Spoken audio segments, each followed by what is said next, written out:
घर वाले कर, दादा दादा करते थे किसी का, दादा भी जिंदा है, बच्चे हैं, अब उनके नीचे वाले बच्चे को निकाल दिया घर से, कुछ हो गया है, कोई भी प्रॉब्लम हो गई है, निकाल दिया। अब वो हमको देख रहा है, अब उसको पता नहीं है किसका करते थे, क्योंकि उसके जो जान पहचान में थे उसके पापा और दादा, वो तो जिंदा है। अब उसके जो दादा थे उनको तो पता ही नहीं है कि दादा के पापा कौन थे, तो अब क्या करे वो?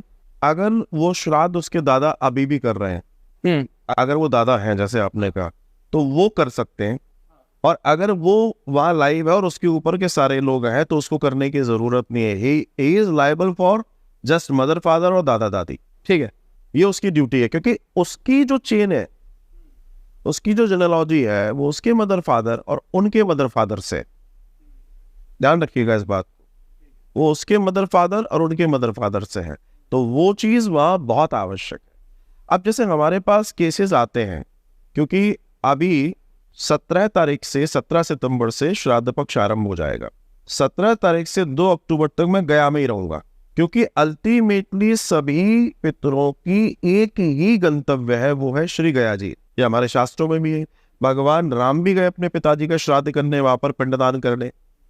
आज वो कह रहा है कि लोग छोड़ा मोड़ा काम कर लिया और उसके बाद गया जी नहीं जाते और पितृदोष का बड़ा कारण पैदा हो जाता है। हरिद्वार के बाद में गया भी जाना है। देखिए, हरिद्वार तो अस्थि विसर्जन के लिए है, हमारे यहाँ पर गया जी का पिंडदान लास्ट पिंडदान है। और अगर आप ये कहें तो फर्स्ट एंड लास्ट भी बोल सकते हैं उसको। और गया मतलब पितरों का वो द्वार है, वो जो पितृलोक जाने के लिए सज्ज करवाता है। तो जिन लोगों के यहाँ गया नहीं हुआ है या जो लोग गया नहीं कर रहे हैं, आप लिख लीजिए उनके यहाँ पितृदोष आएगा ही आएगा।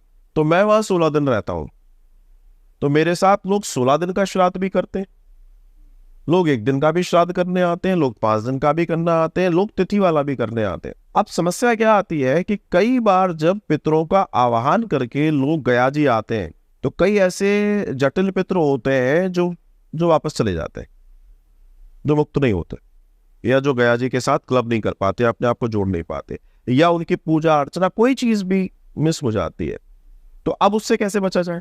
तो भागवतम में, अब हमारे जो श्रीमद् भागवत है, श्रीमद् भागवतम का दर्शन है कि हमारे सनातन में किसी भी आत्मा की मुक्ति का एक फिर लास्ट ऑप्शन है, वो है श्रीमद् भागवत। तो हम क्या करते हैं कि वहां पर पिंडदान भी कराते हैं और भागवत भी करते हैं। तो दोनों चीजें वहां गया जी में व्यक्ति को मिल जाती है। तो जब व्यक्ति वहां आता है तो वो 16 दिन, कायदे से देखा जाए अगर आपके यहाँ गया नहीं हुआ है तो आपको 16 दिन करना चाहिए। 16 दिन क्यों करना चाहिए? क्योंकि आपकी जो समस्याएं हैं वो सिर्फ एक पितर से नहीं है, अनेक पितर से है। आपकी जो समस्या वो किसी एक पितर से नहीं है, वो अनेक पितरों के कारण है।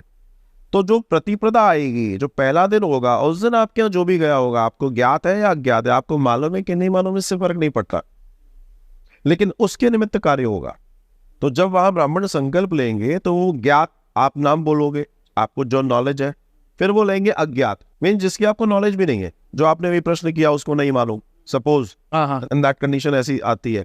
तो जो ब्राह्मण वहां पर है वो दोनों का संकल्प लेंगे। तो प्रतिपदा मतलब फर्स्ट डे में जितने लोग गए होंगे इस पूरे कुटुंब में। अच्छा, एक और चीज ध्यान रखिएगा, जब गया श्राद्ध होगा तो सिर्फ जो व्यक्ति करा रहा है उसका कल्याण नहीं होगा, उसके सारे पीछे के कुटुंब का कल्याण होगा, उसके पीछे के जितने फोर फादर्स हैं उन सबका कल्याण होगा, सिर्फ एक का कल्याण नहीं है इसमें, क्योंकि वो अनुष्ठान पूरे कुटुंब के लिए है, एक व्यक्ति के लिए नहीं है। फिर जब द्वितीया को श्राद्ध होगा तो उस दिन सारे लोग आ जाएंगे, तृतीया को होगा उस दिन सारे लोग आ जाएंगे। ऐसे अमावस्या तक श्राद्ध होते होते कोई नहीं बचता, और जब कोई नहीं बचेगा तो आपके पास 100% रिजल्ट आएंगे, आपकी जिंदगी में बाहर आ जाएगी, आपकी जिंदगी की सफलता के सारे दरवाजे खुल जाएंगे। और ये एक ही बार गया करता है लाइफ में? ऑन एन एवरेज लगभग 15 से 20 साल में गया कर लेना चाहिए, क्योंकि 15 से 20 साल में हमारे कुटुंब में आवागमन हो चुका होता है, 15, 20, 25 साल में हो चुका होता है। और जैसे आज आपने गया कर लिया, अब मान लीजिए इसके बाद आपके यहाँ कोई डेथ होती है आपकी नॉलेज में, तो आप 3 साल के बाद उसका पिंडदान वहां करने जा सकते हैं तिथि पर।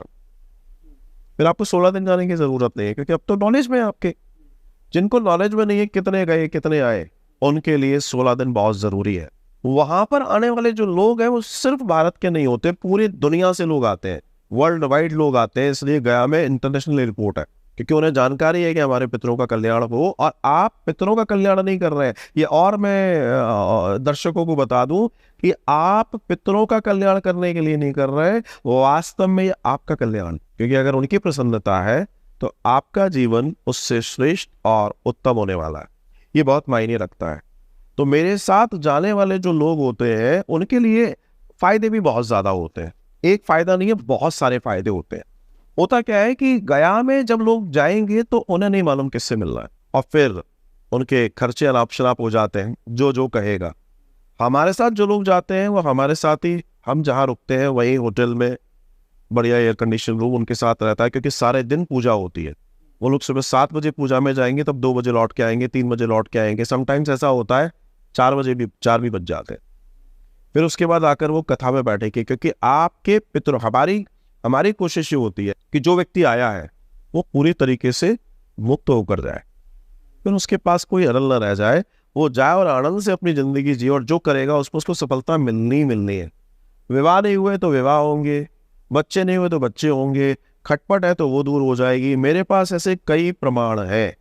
हमें लोग बताते हैं फोन करके कि साहब हमें तो आश्चर्य हो रहा है, क्यों इतने समय से हम रुके हुए थे, जब से हम ये करवा कर आए हैं हमारे द्वारा कोई कार्य नहीं हो रहा, तो ऑटोमेटिकली अपने आप चीजें हो रही, सक्सेस हो रही है। एक व्यक्ति थे, उनकी 4 फैक्ट्रीज थी, और धीमे धीमे वो बिजनेस ये आ गया कि वो बैंकरप्ट हो गए। अच्छा, जब आदमी के पास बहुत सारा पैसा होता है ना, तो उन चीजों पर दिमाग नहीं लगाता, वो ये सोचता है मैं कर रहा हूँ। एक व्यक्ति के अंदर ये जो मैं है ये बड़ा खतरनाक है। वो ये सोचता है कि इस कार्य को मैं कर रहा हूँ, मैं रात दिन लगाऊं, मैं मेहनत कर रहा हूँ, मैंने ये सेटअप कर लिया। मैं उससे पूछता हूँ जब तुम कर रहे थे तो फिर ये लॉस कैसे हो गया, फिर ये डूब कैसे रहा है जहाज। मान लो कि तुम नहीं कर रहे हो, तुम सिर्फ एक निमित्त हो, कर तो कोई और रहा है, पावर कोई और है। तो ऐसे व्यक्ति के साथ ये घटना घटी। अब जब वो बिल्कुल डाउन हो गया, तो वो एक कहावत है, मरता क्या ना करता। तो किसी ने हमारा वीडियो देखा होगा, उनके कोई परिचित होंगे, वो उनके वेल विशर रहे होंगे, तो उन्होंने कहा कि भाई इनको हम सुनते हैं और इनकी बातें हमें ठीक लगती है, आप इनसे बात कीजिए।